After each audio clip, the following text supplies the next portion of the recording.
please. Yeah, good morning, Mazaraf. Yeah, good morning to you. Let's talk about Africa.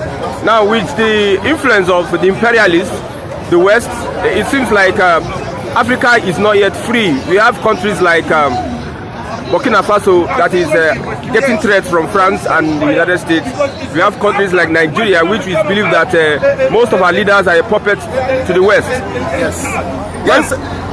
So what's the problem? Actually, you will understand that during the era of African nationalists like Zik, Kwame Nkrumah, Julius Nyerere, Milton Obote, Odinga, and the rest of those freedom fighters in the 1960s, you will actually find out that they had the vision then that these white colonialists were not about living in in no distance time. So that's why they rose against the colonialists, led by the foremost African nationalist Kwame Nkrumah of Ghana. That was in 1957. Then Dr. Zik left Ghana for Nigeria and become editor-in-chief of West African Pilot, using it as a platform to bring down the British colonialists in Nigeria, and he actually succeeded. I mean, in 1960, then Egypt, as a North African country, I think it could be 1956 or 1922. No, 1952. I think they got their independence, and the whole Africa were boiling. They actually had premonition of what is happening in our years. In this .com age, the British, the Belgian, the French, the Dutch, they are at it on it again. I mean, neo-colonialism. They have brought all that kind of agenda they had in the 13, 14, 15, 17, 18, 19th centuries, holding on African countries, African states, until the rise of the nation state in Africa. Britain would not have left us. Yes, they wouldn't have left South Africa now. If you look at South Africa, it's multinational.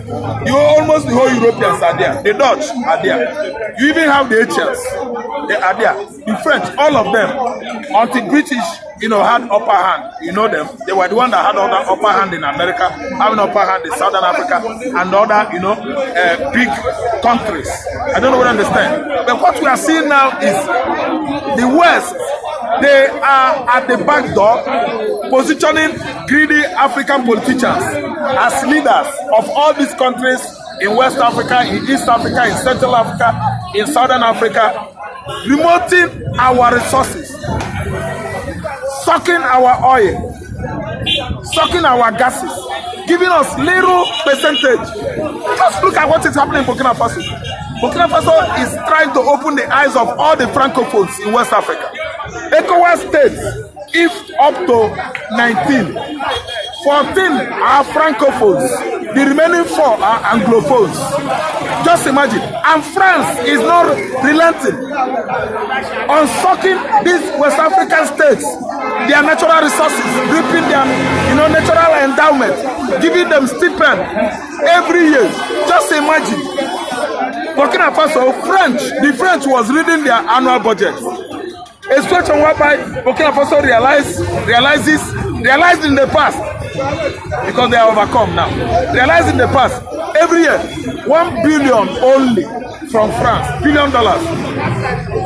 While uranium, gold, and rest of natural resources of that country, France, at least realize over $18 billion yearly, giving Burkina Faso only $1 billion. Just imagine. And until this, this military junta, that young boy, Captain Traore, did not, stage a coup against these useless West African politicians, Burkina Faso wouldn't have known the amount France is realizing yearly. After sucking their, or harnessing their natural resources. Does that mean you support military regime? I support military regime. I predicted it. What is going on in Ivory Coast, Cote d'Ivoire now? I speculated it, and it is on course now. I think there is military intervention in Cote d'Ivoire. There is people like that, but I don't know whether it has actually taken, the real shape. I don't know, but I believe that Ouattara is missing, has been declared wanted. I'm telling you that the whole Francophones are waking up both in East and the Western Africa. Look at Gabon. Gabon, we don't know what is going on there again. There was a coup there last year. I'm telling you, Cameroon will strike very soon. The whole West African countries, the whole Eastern Africa, where you have mostly, French colonies, the whole French-speaking African nations are rising up. What the West is doing Africans is not good. They are the one bringing us this low. They are the one dragging Nigeria backward. Could you imagine that the British are at the back door remoting Tinubu? It is not the Tinubu I know. Bola Ahmed Tinubu I know was a good politician. He built Lagos. He did well in the past. Now Tinubu is Nigerian president. He is answerable to Queen Elizabeth. He immediately after taking over from Buhari, they handed power to him. Tinubu had to visit Mama Charlie. No, Charlie. He had to go and see Charlie first. That's King of England. Because they are the engine house of Nigeria economy. After some they are the engine house. Yes. What Britain tells us is what our politicians are doing. Each and every policy that comes and goes in Nigeria are sponsored by the British. Yes, look at the gas deposit in Imo State and Anambra State. Britain has succeeded on deceiving Opus of the man Charles Soludo to lay pipe from Anambra State and Imo State to Europe. They are stealing our gas and we are going down on daily basis. Nigeria is not up to third world country. We are not. Go and do your research well. We are poor. Nigeria is suffering from multi-dimensional poverty. With our resources? With our resources, I mean vast mineral resources. We are nowhere to be found on the economic rating table. Could you imagine that they wanted to crucify Obi because Obi said Indonesia is ahead? Indonesia, Asian tiger. Can you compare Asian tigers to Nigeria? Nigeria that is just drifting backward economically on daily basis. You are comparing Nigeria to a fast growing economy like the Asian tigers. Indonesia, Malaysia, Kuala Lumpur, what do you call this country again? No, Philippines. All of them are going far. Singapore came here and we lent them palm kernel seed. And today Singapore, Malaysia are the highest producer of palm oil. The chief palm produce in the world. Indonesia, Singapore, Malaysia, and so on and so forth. And we are the one that gave them palm kernels. Britain and France are busy, stealing our natural resources. They pretended that they had left Africa in 1960s. Yet they are in control of economy of our African economy. They are in control of our political system. British man is in charge of Kenya, in charge of Egypt, in charge of Ghana, in charge of Nigeria, and other Anglophones in Africa. The West are busy destroying the black man. So what are our leaders doing? What are the leaders doing? Our leaders in connivance. Yes, they connive with Britain. Our leaders are being used as platform. The platform from where African minerals resources are siphoning into Western Europe.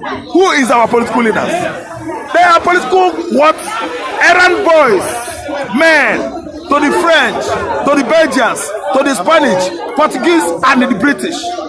Who are the political leaders? We don't have political leaders here. What we have is political gangsters. Political gangsterism going on. As democracy. What is democracy? We don't have democracy here. It's government by the representatives of the people. It's not government by the people for the people. No. A government by the representatives of the people. That is what we practice in this part of the world. And they are just pretending that we have a federal state here. Nigeria is not a federal state. Nigeria is a monkey quasi-federalism. That's why we are having monkey results. We are getting monkey results because we pretend as if we are operating the same presidential system, federalism with United States of America. Mr. Ram, we are not. Which do you prefer? Which one do you prefer? I prefer unitary system of government. I prefer military or democracy. If you ask me now, Ibrahim Traore has come. I prefer military to take over. I prefer military takeover in Nigeria. The military are better than the civilian. Civilian government has disappointed us. That is me. Look at ordinary Burkina Faso. Burkina Faso is not like Anambra State in population and natural endowment. Burkina Faso can never equate Lagos State economy. But today, look at Burkina Faso is growing because a truthful young man, military officer, Ibrahim Traore, has seized power from all those political vultures, ravaging, destroying, stealing natural resources of that country. Look at Ogodogu. Ogodogu is now compared to Paris. Ogodogu is growing. Ogodogu is developing. The former Upper Volta is it. They are the former Upper Volta. Yes. Today, Burkina Faso, in 1987, a youngest military officer in Africa, 27-year-old Thomas Sankara, was doing the same thing this guy is doing now. His friend, British, the France, USA, they used his friend and toppled him. The guy was shot in his bedroom, sponsored by the West. A porch, bloody war, sponsored by the West. Yes, I think the man that killed that young guy was Campore, his closest friend. A fellow African. A fellow African. A fellow military officer. His closest friend. They use him against him. That's why Captain Traore is well prepared. I think he's well equipped. In fact, Rocha has come to his age. Rocha makes sure that Traore is, with most modern military equipment. You talk about drones, you talk about bulletproof, you talk about everything that, could actually fortify a leader against or over, bloody coup or something like that. If they try it, they always spoil it. It has been foiled, or it has been rumored that over 23 purge coup has been actually foiled in Burkina Faso since 2022. Inception of his administration. The boy escaped assassination more than 22. The most competent African leader now is a 36-year-old boy. In Burkina Faso, he's doing well, he's doing better than our politicians. What do we have to say again? In fact, I would have loved it that Gideon Aka was not killed. In fact, I would have loved it that people like those, coupists that actually partook in 1990, April 22 coup, in 1990 during Babangida regime. Could be that those young officers are alive. I don't think we'll be receiving this kind of insult from all these Nigerian political juggernauts who are at least, playing games with our lives, with the future of our children. I think military purge is the best for Nigeria. Thank you very much. God bless you. You are welcome.